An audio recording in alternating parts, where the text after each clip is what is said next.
Good day, Year 12. Welcome back to our second online remote learning lesson. Okay, we are still under the umbrella topic of social diversity, and our focus really is going to be to complete an exam task. So it's a revision of procedural practice. In other words, how do we take what we know, what we've been learning, and apply it in a real context, i.e. an exam task.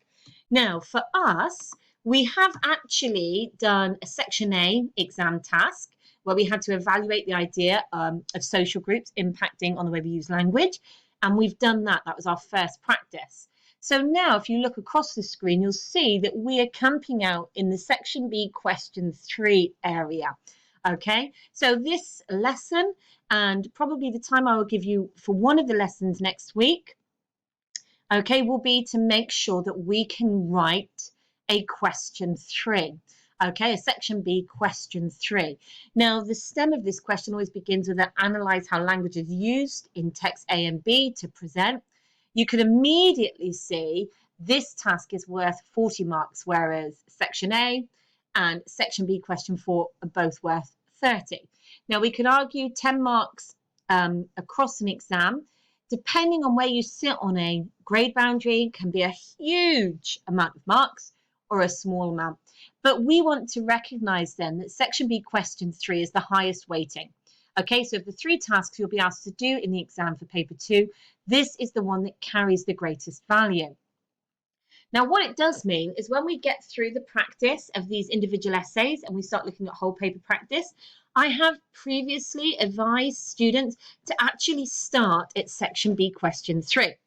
Now, the reasoning for that is, if we just have a quick look, Section A, it says that it's a choice of from 2 tasks. So you're only writing one essay, but you get to choose. Okay, it's only worth 30 marks. But if you're anything like me, sometimes choice is not a good thing. I procrastinate, I get confused, which is the right choice. Should I do this task or this task? And actually, sometimes when we're working within the constraints of an exam, a time structure, too much choice can be misused. We can misuse the time in trying to make the right choice. Whereas if you go to Section B question 3, you're at the beginning of the exam time, you're more focused, you've got that little bit of adrenaline, and there's something about question 3 that helps manage that adrenaline, but there's no choice. We know it's worth 40 marks, there's no choice, you have to do it. And sometimes it's like a little small psychological victory. Because actually, rather than looking at Section A and debating which of the 2 tasks should I do, we go straight for Section B question 3. We know it's worth the most marks, so we want to be our freshest, our most alert. It's worth that 40 marks. There's no choice. I've got to do it. But also what's really good about Section B, as we've seen in the lessons, question 3, is there is actually time dedicated to reading. And like we've been doing in class, the reading of the 2 texts and preparing them to then write the essay can actually be a very good way to manage that surge of adrenaline that can create a little bit of panic, a little bit of stress in the exam.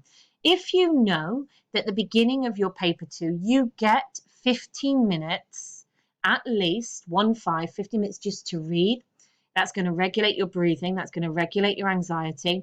It's not a waste of time. You need to give yourself time to read the text. You can answer this question without doing that. But actually, it feels a little bit more almost meditative.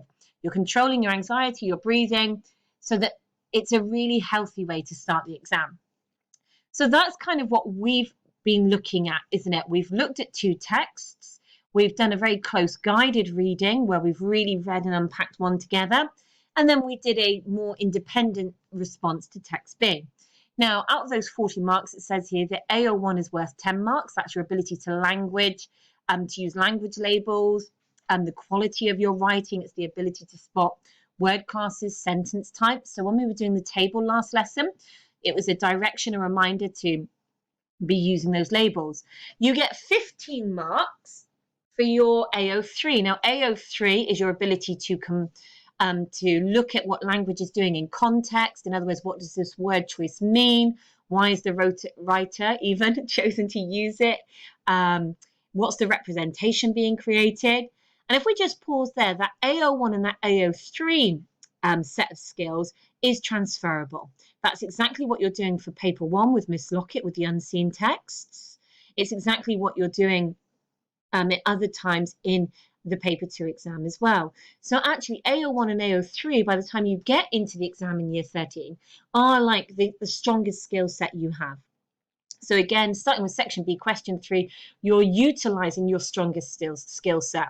Now, the other thing about section B, question 3, is this 15 marks allocated for your ability to compare and link. Now, in itself, AO4 doesn't come up in any other of the paper 2 tasks, but actually it's a really generous amount of marks awarded for your ability to compare.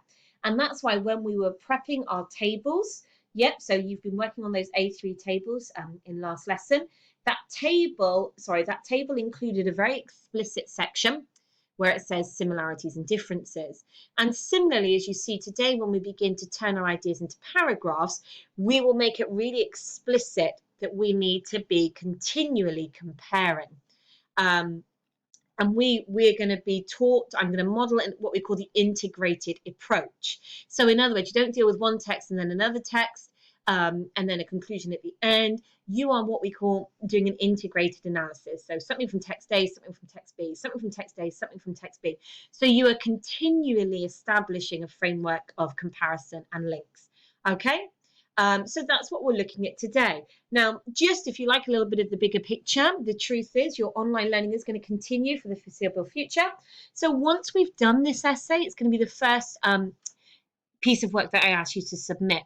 Now, I don't mean to be an alarmist. That's not my nature. I'm an optimist. But we do know that yet again, the current year 13s, the advice at the moment is they will not sit exams. Their grades are going to be determined by the work that we as teachers have seen from them.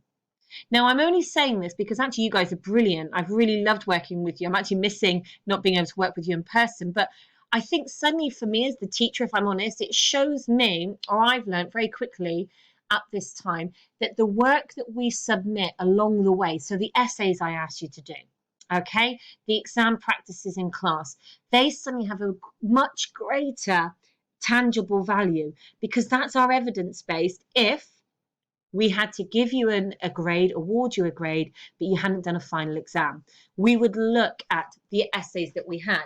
So you've already done one essay for me, so that potentially would be evidence, okay, of where you've started. So every time during this process of remote learning that I ask you to do a complete essay and submit it to me, I would just really encourage you to do the best work that you can at this given moment. We do recognize that there's natural areas where you're not yet working at your best because we just don't have the content. But I would really encourage you to see the value that every piece of work you're asked to submit becomes part now of that A-level evidence bank if we needed to award a grade in the future because you weren't able to do the exam for whatever reason. And we can actually say that now with rather than just the vagueness of a threat like we used to have to do in the past, like, oh, you might be ill on the day, and what we do is do this. Actually, we can really see we're living in a time where an awful lot of decisions are being made based on teacher assessment that's evidenced through that. So a little bit of a longer explanation and intro, but I did really want to just encourage you to take every task that has to be submitted seriously and say to yourself, does this represent the best of where I'm at right now? And then that builds the picture, our case for you as we go through year 12 and year 13. Anyway, okay, so we're going to look at guided writing today for a section B question 3. Now I'm going to introduce, I've called it the simple plan. Now in itself, it's simple because I've stripped this plan right back down to a very simple set of statements so that it's simple to remember to revise. So that in an exam, we don't have the luxury of time to do big elaborate planning tables like we sometimes do in class to practice. We have to strip that table format right back. So if we're doing an analyze how language is used in text A and text B kind of question, okay, we would go for this simple plan. Now the simple plan is these 5 statements, these 5 areas. So we're going to analyze the graphological features. Headlines stand first, any other visuals. We're going to analyze the opening sentence, the section. We're going to analyze 1 to 3 presentations of views. We're going to closely analyze the closing sentence and section. And we're going to offer a summative or an evaluative conclusion. So really, you can see the simple plan is directly linked to the table you completed last lesson without the table element here. That's what we remove. Over time, we use the tables in class, we use it for practice, but we eventually strip it all away. You'd go into an exam, you get to section B, question 3, and you would write down these statements: graphological features, opening sentence, presentations of views, 1, 2, 3, closing sentence, summative evaluative conclusion. And that would remind you of the key areas that you need to work through. That's why it's a simple plan. We're really stripping it back. So when we are self-assessing the essays that you're going to write, one of the ways of self-assessment is to tick off: have I analysed graphological features? Have I analysed the opening sentence and section? Have I analysed the presentation of at least 1 to 3 views? Have I analysed the closing sentence? Have I got a summative evaluative conclusion? So it becomes like a checklist that you can use. So far, so simple. Yep, you can see that this directly links to the table. So in a way, we've already planned using this format. So what we need to introduce today is our next step. So how do we take our plan? How do we take our table and turn it into a model for analysis? So we're going to start with what I'm calling our single paragraph outline. Now, I'm a realist in an exam situation, and you guys being year 12 students, for some of you, you're going to be naturally on the back of your GCSE experience actually able to write sustained responses, and where it says single paragraph, actually sometimes you might end up writing 2 paragraphs, 2 sections for a single paragraph. For what we're going to look at, you just might end up expanding it. Okay, but every paragraph that we write from an analytical paragraph point of view really needs to include a combination of these key elements. Now, why do I say combination and not all of these elements? Because it's a mark scheme moment. If you include all of these elements at an analytical level in the majority of your paragraphs across an essay, that is A grade. But for an A grade / A star, they are actually really, the anonymous they, sorry, I meant the examiners, are never under any illusions of what it means to have to do this kind of work under exam conditions. In other words, their expectation is not for perfection. So as you start to get used to this model with me today, if you did an essay and 3 of your paragraphs followed these components and 2 of them didn't, that wouldn't stop you getting the A, because you'd have demonstrated across the whole essay that actually in a holistic response, you're hitting this criteria more than not. So all of this criteria, all of the ideal criteria we're going to look at in a minute, within a paragraph, across an essay, so in a majority of the paragraphs, sorry, across an essay, A to A star criteria. If we recognize that sometimes based on target grades and things, we're aiming for our C's and our B's, there are elements of this essay structure, this paragraph structure, that we can be less focused on. Okay, so as I go through this with you, and I do appreciate if you can't access a printer, you might want to write this down. If you can print your slides off, I don't know what you have access to at home. You can make some additional notes as I talk to you through this ideal paragraph structure. Now, this acronym as well doesn't have to always follow the order of the letters. So as we go through the stages and we start writing our own paragraphs, there will be elements. Sometimes you might start somewhere else in the paragraph in the acronym. So you might start with an explanation rather than a identify, if that makes sense. So let's have a little look. What is this single paragraph outline? What is this model for analysis I want to teach you? Okay, well, the first thing is it's an ideal model for analysis. Can you see? How clever is that? So the acronym is IDEAL. We want you to write a consistent essay that uses an ideal paragraph structure in order to analyze and be successful. So what does it mean? Well, within each paragraph, we're really addressing a key question. Okay, did you get the dog barking? Sorry, I did pause and just sort her out, but we're back in. So let's just think. Now, really, single paragraph outline, ideal. What I'm really trying to do, guys, is give you an anchor point, okay? So something to anchor to that's going to help you remember, what do you need to include in a paragraph that's got that analytical focus? okay, that's meeting the demands of the question, that's going to best showcase your skills in order to achieve high on the mark scheme. So as we go through this, again, if you've printed it off, you can just add some notes, or you can just listen, or you can be writing it down as I speak. Obviously, the magic of online learning, you can pause at any point. But I do just want to go through this acronym with you. Now, this question, how do we know what they are thinking, feeling about X, is really a paraphrase of the analytical task itself. So when we're being asked to analyze how the writers of text A and B present their views about ... it's really in a paraphrase, in a simplified fashion, this question. So how do we know what the writers, what the journalist is thinking and feeling about gender, social groups, social expectations about accents, whatever that X becomes? For us, we know the focus from the two articles has been on this idea that certain accents make you sound smarter, or there's this discrimination, this bias towards certain accents. So how do we know what those two writers are thinking and feeling about that bias, about that discrimination? And that question really then becomes our starting point. So it says here for I. So I, in any analytical paragraph, in any model paragraph, we want a sentence that identifies and interprets a perspective. So in other words, we want a sentence that identifies, interprets a feeling, idea, and point of view. Now, for us, going back to the other part of the simple plan, so we want to identify and interpret something from the graphological features, from the headline, the stand first, that introduces a feeling, idea, point of view. Okay, so that's our first I, is to identify and interpret. Now, identify itself, identify, spot, pick out. Interpret means we've got to do something with what we found. Now, E grade, D grade student could identify that the woman in text B is angry, that she's angry. You know, shut your face. That is not difficult to identify that she's feeling angry.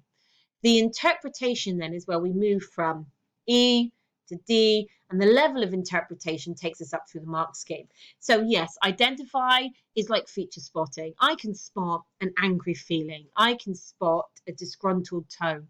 I can spot, but it's the interpretation that immediately makes us think higher up the mark scheme. So we want a sentence, a phrase in our modelled paragraph that somehow identifies a feeling, idea, point of view. Now, it then says for the D, we want to describe how the language works to present that idea using language labels. Now, although this sentence is really long, this is often the shortest element of an analytical paragraph, because you're literally describing language using your labels. So it's using words like word class, pronoun, relative clause, and it can be achieved within an identify sentence, within an explanation sentence. It doesn't have to be a standalone sentence, this part. This is the most embedded. But we definitely want to be able to look at a paragraph that we've written or that somebody else has written and say, here they are using word classes to describe how the language is working. Oh, here they are labeling and describing sentence types to describe how the language is working. Okay, so we identify a feeling, idea, a point of view. We then describe how the language is using to present that idea. So that's our example, described using language labels. Right, now for the E. The E does create a moment where we can focus on the midpoint of the mark scheme and then higher up. Because for the E, you can explain the effects and representations created. Now, explanation is tied with this conjunction because it's the moment you give a reason why the effects and representations are created. So it's a moment where you say, using the imperative, shut your face, creates an angry tone because. So it's giving the unpacking of the language. So we've moved beyond the identification and description into explanation. So this is the C grade point model, IDE. If you do the IDE, you identify, you describe, you explain consistently across an essay, you are working at a secure kind of C grade level. Everything that comes after this is how we secure B's, A's, and then ideally up, the full whammy.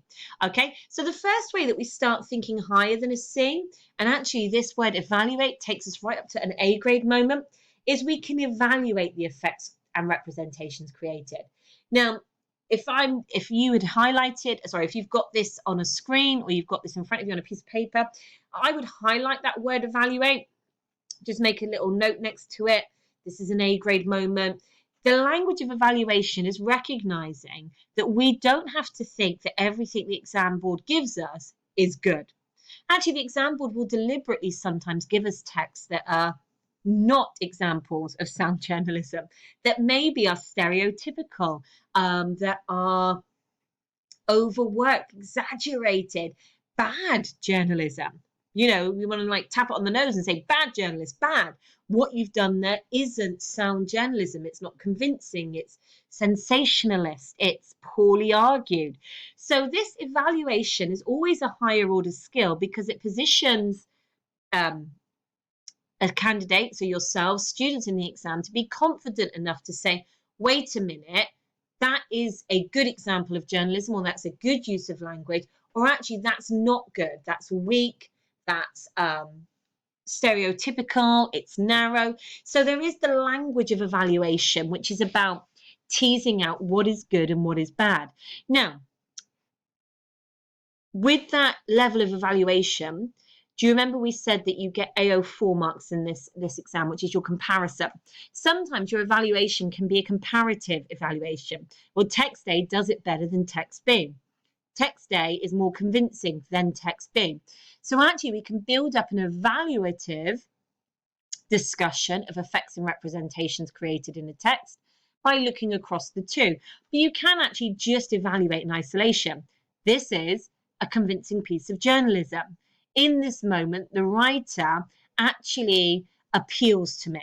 So actually, I really like Katie Edwards. I like that shut your face. I like her confidence, and I like that she's not going to be victimized. Now, some people might find her offensive. Some people might find that level of aggression and kind of almost inflammatory language would put them off. So evaluation can be highly personal. For me, I like it. I think it makes us seem human. I think it makes us seem strong and resilient. And because I get the humor, it makes me laugh. I know she's not really trying to offend me when she says, shut your face, you tit. I know she's actually showing confidence and resilience. So my evaluation of Katie Edwards would be positive.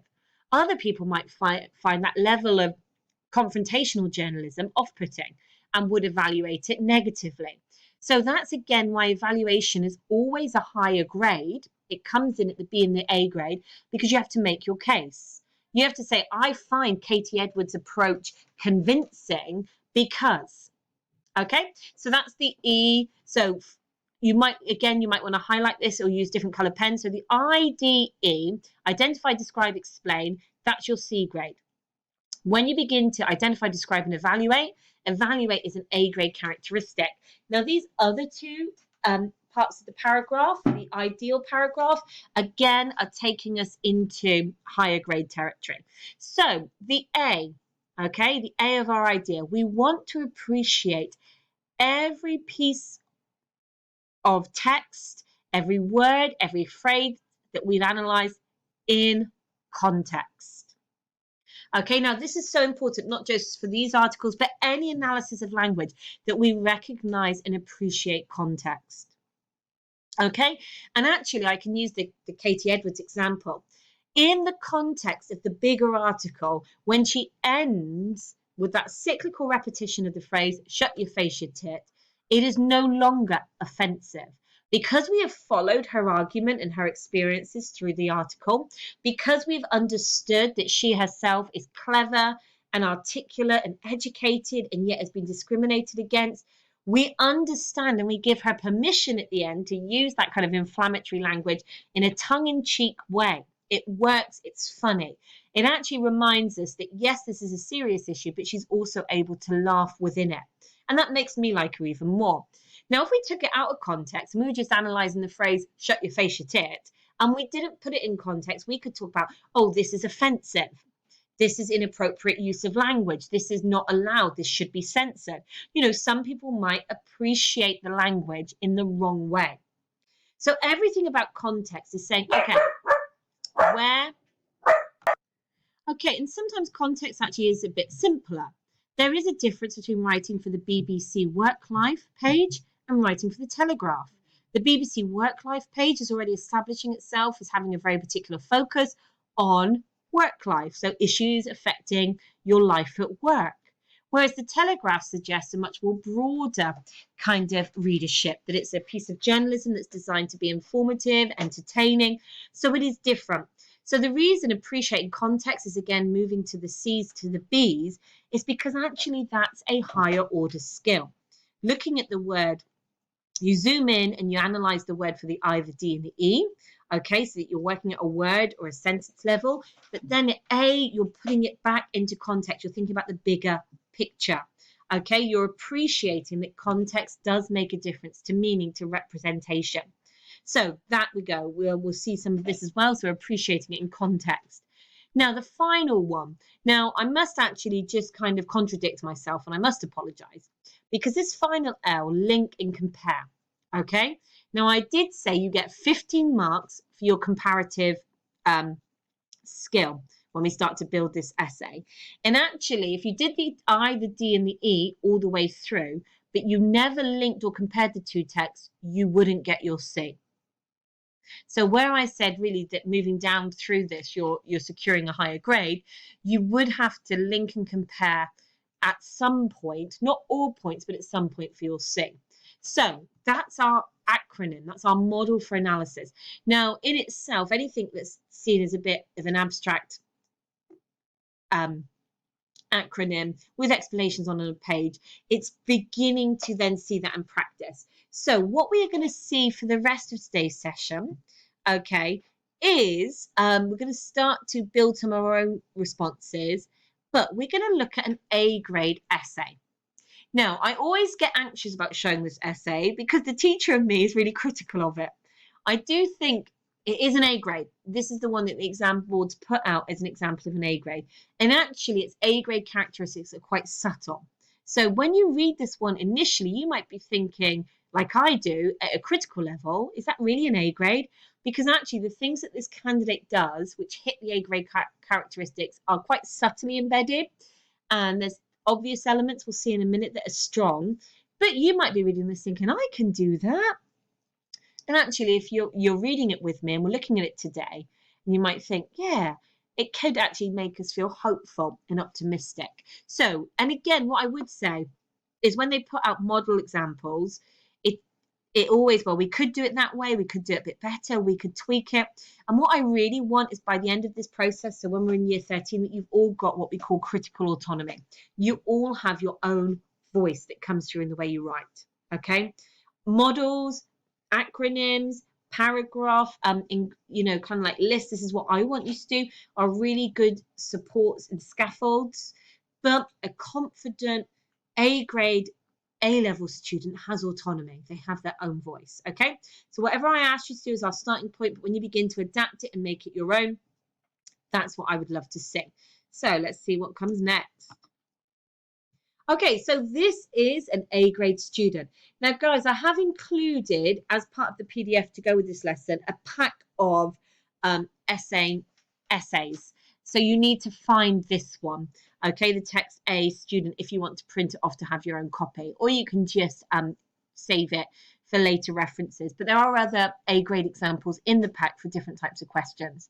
Now, we're just going to look at this A grade student. We're going to think about how this text is working. Now, we're looking for that acronym IDEAL in this paragraph. Okay, so I'm just going to read it to you, and then we're going to match it up to the elements that hit that criteria. Be internally critical. If you're reading this thinking, what, is that an A grade? Trust me, yes, it is. But don't be overcritical, because there are some subtleties that start to emerge that this candidate does well. There is some weaknesses, and that I love it for that reason, that it reminds us that we don't have to be perfect to get the A grade, okay? So, exactly the same question, but two different texts that this one was looking at. Or I meant to say that, sorry. So same style, but different topics. So this isn't about social, this is about gender, but we're going to use it to see the pattern. Should have said that, sorry guys. So text A uses the title to position an audience as if they've heard the issue before. So this is the very beginning of his article. His response, sorry. I haven't taken anything. They just begin in a very direct way. So text A uses the title to position an audience as if they've heard the issue before. Do women really talk like 12-year-old girls? The use of the adverb of degree really implies the publication is challenging a widely accepted viewpoint. Text B uses an imperative. Young women give up the vocal fry.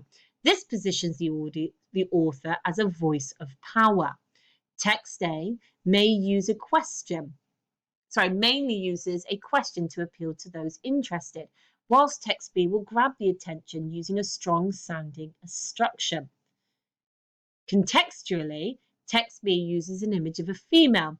This effectively creates relatability between the author and intended audience, so they feel like it is someone of them rather than an outsider.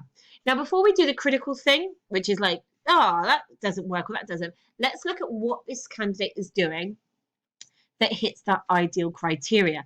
Now, I did say with the ideal, the acronym is just ideal to help us remember. It doesn't always have to follow that order. So actually, our candidate really begins at the level of description.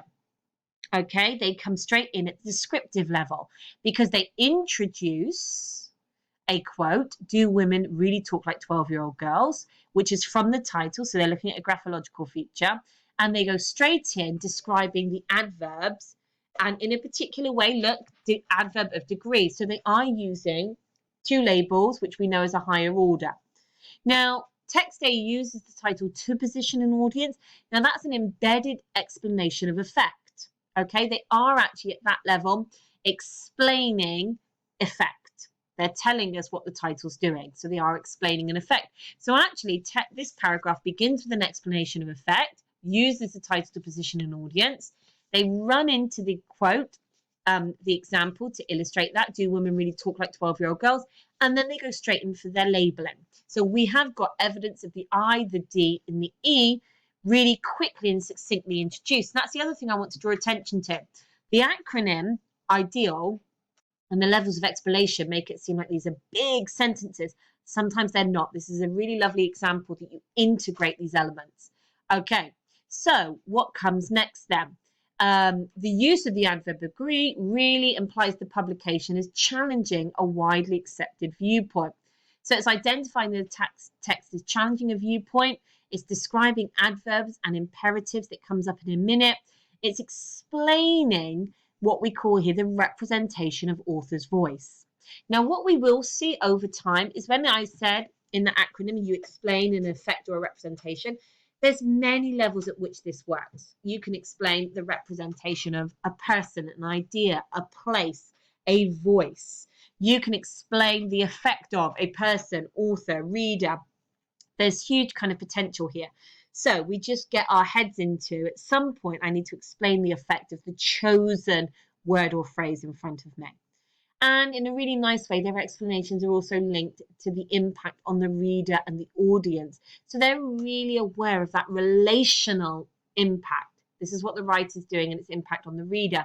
So actually, that's one of the subtleties that makes us a strong response. They're always thinking about that relationship between what the writer does and its impact on the reader at the level of explanation. Okay, so text A uses a question to appeal to those interested, whilst text B will grab the attention using a strong sounding instruction. Contextually, text B uses an image of a female. This creates a relatability between the author and intended audience. Now, what I do like here, we said appreciate in context. So this student is actually using the word contextually to make it really clear to the examiner that they're appreciating context.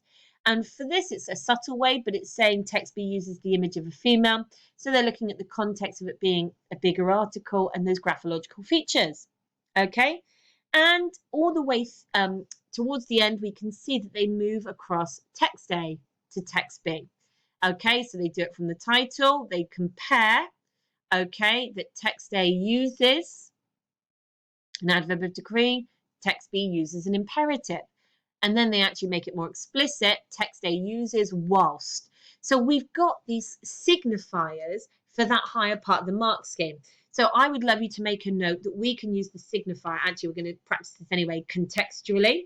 And we can use the signifier whilst to make sure that within a given paragraph, we are comparing and appreciating in context for that higher grade. So this is what an A grade student's done. Now, let's not focus on what's wrong with it. Let's recognize a lovely moment here. Examiners look to reward what you do. They don't take marks away for what you do wrong. That's important. So even if you make mistakes, they don't take marks off. They just wait to see if you do another thing right and then start moving you on through the mark scheme again. So if you make lots of mistakes, it might kind of create like a stuck moment. You don't move beyond a certain point. But if you make a mistake, they keep reading your response. And then when you do the next thing that is right or higher up the mark scheme, then they move you on. So mistakes, yep, we don't want to, advocate, let's make lots of mistakes. But within the reality of an exam response, when we can see errors, we can also learn that examiners are looking to reward what's there, not what's wrong. Okay, so we're going to just have a little practice to take us to the end of the lesson today, okay? So a little reminder. Now, you've got different tools that are going to make this process quicker, easier, harder, slower for you. Now, we're going to do exactly like this candidate's done. We're going to do a paragraph together. One is highly structured, and then I'm going to say if you want to challenge yourself, you can begin then to open up and try your own style of writing. Okay, so you need your two texts. Hello, does your accent make you sound smarter? And you shut your face. Also, your table from yesterday, because that might help you make some quick decisions in a minute. So we know from the table that yesterday we talked about, or you recorded things around the headlines in terms of AO1 and AO3. In our own notes in previous lessons, we've looked at these two areas. So what we're going to do, first of all, now we're going to do a transformation. Now, transformation can be a really good starting point if you lack confidence, if you're nervous about writing A-level essays. Now, what I mean by that is we've literally, or you can see, I've got the A grade paragraph on one side of the page, and on the other side of the page, I've lifted words or phrases where we could immediately substitute what the candidate wrote to the two texts we're writing about. And there's some gaps to fill in. Now, at this point, if you want to write your own paragraphs that do not follow this format, you can, as long as you're consciously using that IDEAL format.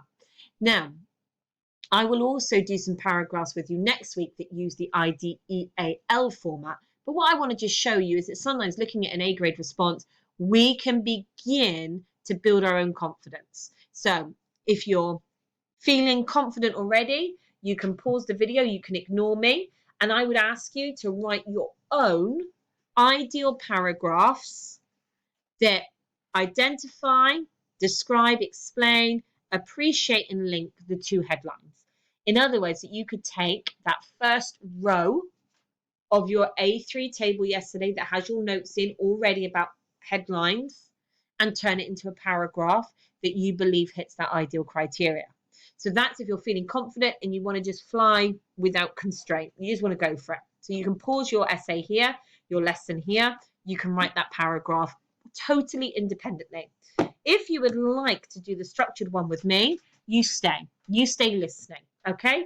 Or you could listen, see what both sound like, and then do one of your own. It's really up to you, okay? So if we see over here, text A uses the title to position an audience as if they've heard the issue before. Now, I've immediately substituted title here to headline because we know from the work we've done in class, both these articles use a headline, which is a better choice of term than title. So I'm making a substitution because we can improve as we go. So text A uses the headline to position an audience as if they. So guys, if we think about text A's headline, does your accent make you sound smarter? What do you think that's positioning the audience to think or feel?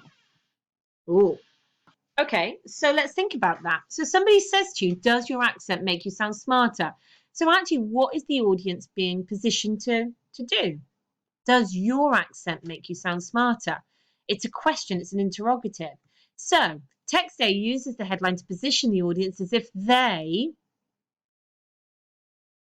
are what? Now, he said heard the issue before, but I don't think so. I think for us, text A uses the headline to position an audience as if they are being directly engaged, directly addressed. Now, these are quite superficial answers, but we're just starting to think about this as if they are being invited to have an opinion, being invited to reflect upon their own accents, being invited to reflect upon their own. Now, we know towards the end of this article, it does talk about reflecting. People have to look at their own prejudices, don't they? So, text A uses the headline to position an audience as if they are being invited to reflect on their own attitudes towards language. I think that works quite nicely. Okay, because we're thinking about the end, we're thinking about where this argument goes. We could go simple. Text A uses the headline to position an audience as if they are being engaged, directly questioned. So there is space in this gap when you're completing this sentence for you to have your own ideas. Does your accent make you sound smarter?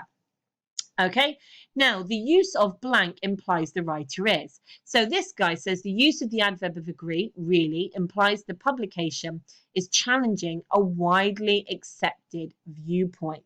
So if we're looking at this, we could label, now remember you've got your table, so some of this is just lifting from your table. So we could say the use of an interrogative implies the writer is questioning, engaging, directly inviting a response. But you don't have to just label it as an interrogative. You could say the use of the second person pronoun you implies the writer is creating a direct relationship with the reader. The use of the comparative adjective smarter implies the writer is creating a connection between intelligence and accent. So actually for that middle sentence, you're being invited. I'm asking you to write about an element then of that headline in a bit more detail. So you can choose the use of the interrogative, the use of the pronoun you, the use of the second person pronoun you, the use of the comparative adjective / adjective. Now, what I'm just showing there is that the level of labeling, one word label, pronoun, adjective, 2 word labels or 3 word labels, second person pronoun, comparative adjective, obviously make a difference to your grade. Okay, so we've done that bit, and you're going to get to just create your own paragraph using this format in a minute. Or if you're quick enough and you're doing it as we go, brilliant, or you might be pausing it as we go. You can figure it out how you're going to do it. So text B uses an imperative, young women give up the vocal fry. This positions the author as a voice of power. So here we've got an emerging pattern, descriptive labeling, example, and then this candidate likes the phrase dispositions. So again, one of the things that makes me critical about this candidate is they are quite repetitive in some of their own phrasing. Now, what this exam shows us, though, is that for an A, you can achieve an A by being repetitive in certain areas. So actually, if he's doing it, I used to love an old expression, what's good for the goose is good for the gander. I think it was something like that. So anyway, I digress. So let's look at us. Text B uses an blank shut your face. So I'm directing you here. We could talk about uses an exclamatory, uses an example of phonetic spelling, your face. So you could talk about a label that you would use to describe shut your face. This positions the audience as having a what voice. So actually, text B from our candidates said a voice of power. I'm challenging you to think about the author's voice here. Now, again, the phrasing here, I would be itching to change this a little bit, okay? So I would want to maybe change author to the journalist. This positions the journalist. Or actually, what do we know about Katie Edwards? That she's an academic, that she is she gave us lots of her credentials. So I might actually even personalize it here. This positions the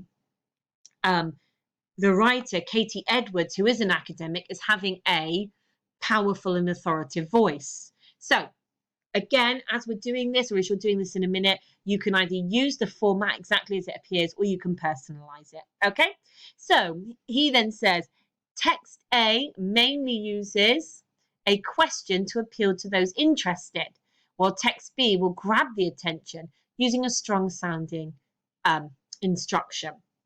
So actually, again, I would say a weaker element of this paragraph, but we can still use it. So we might say text A uses an interrogative to appeal to. So who's it appealing to? Tell me a bit about their audience. Who do you think's reading Work Life BBC? Whilst text B will, now it says here, will grab the attention using a strong sounding instruction. So what do you think text B is trying to do with that aggressive shut your face? Yeah, is it? You could argue actually we could do a direct lift here, really, because I believe I don't like what he does in this section or they do in this section, but we could say text B for us, that shut your face is going to grab the attention. It is a it's a strong sounding instruction. Yeah, so sometimes we can see direct links. So in a minute, you're going to do that part for yourself, or you can use and lift some of the phrasing from the original example. So then it says, now I must admit, our candidate says contextually, and I've misprinted, I've said contrastingly. So I would scrap contrastingly and I would use contextually. Okay, so contextually, text B uses, so contextually, they're talking here about text B using an image of a female. Now, we don't have an image of a female in ours, but we could talk about another graphological feature.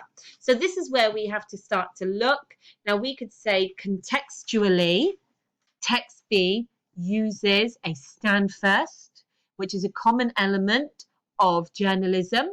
And you could talk to me about the reason why we've got the stand first or some of the information of the stand first. Contextually, text B uses. So what else does, so really for us, from a graphological point of view, text B is using that stand first. So for us, we might need to use that stand first. So you might need to look at the stand first of text B. Now, this candidate is going for a text B context. Again, because you can start to make this article, your essay response, we could go back to text A. We could say contextually, text A uses, I'm just going to flick for you, darling. Sorry. So if we look at text A, so we could say contextually, text A uses other features to illustrate that it's an online web page. Contextually, the BBC Work Life logo effectively locates us in a more serious publication, a publication that's designed to give information surrounding your occupation or your life at work. Now, contextually, we could say, okay, now interestingly, I don't think we did this at the time in class, but just because I always love something a little bit new, we're looking at this one. Now, contextually means what else is going on. Can we see what's highlighted in yellow over here? Good. We're in the Women's tab. So actually, contextually, the organisation of the Telegraph page, text B is organised as an online example of journalism, and the tabs illustrate that we are in the particular women section. So actually, what's that doing? Contextually, who is this article primarily aimed at? Now, we didn't look at this in class, actually, because we were looking at this one from a more independent way. But actually, if we look at women and look at some of the other areas for the women, politics, work, family, sex, life, health, and Wonder Woman columnists. So actually, we could say for that one, contextually, text B uses this article within its bigger women section. This suggests it's aiming to appeal, or this suggests it is appealing to a female readership. Oh, see, that works quite well. So, guys, that's us for today. So what I want you to do is to spend the rest of your time, you can either copy and complete the statements, just using it to create an opening to our essay. You can say, actually, I'm going to do my own version, but I'm going to do it my way. And off you go. And you're only going to write, though, about the graphological features, okay, the top row of your table. You might say, I'm going to use a little bit of this example, but I'm going to change some more of the words, some more of the phrasing to suit what I want to say. Okay, so you're going to submit your essays at the end of this process. So in our next lesson, we're going to do a little bit more of shared writing. Okay, from that shared writing, you will then have a draft of an essay, which you will then make all sparkly and perfect and send to me. Okay, lovely people, have a really good day. Bye.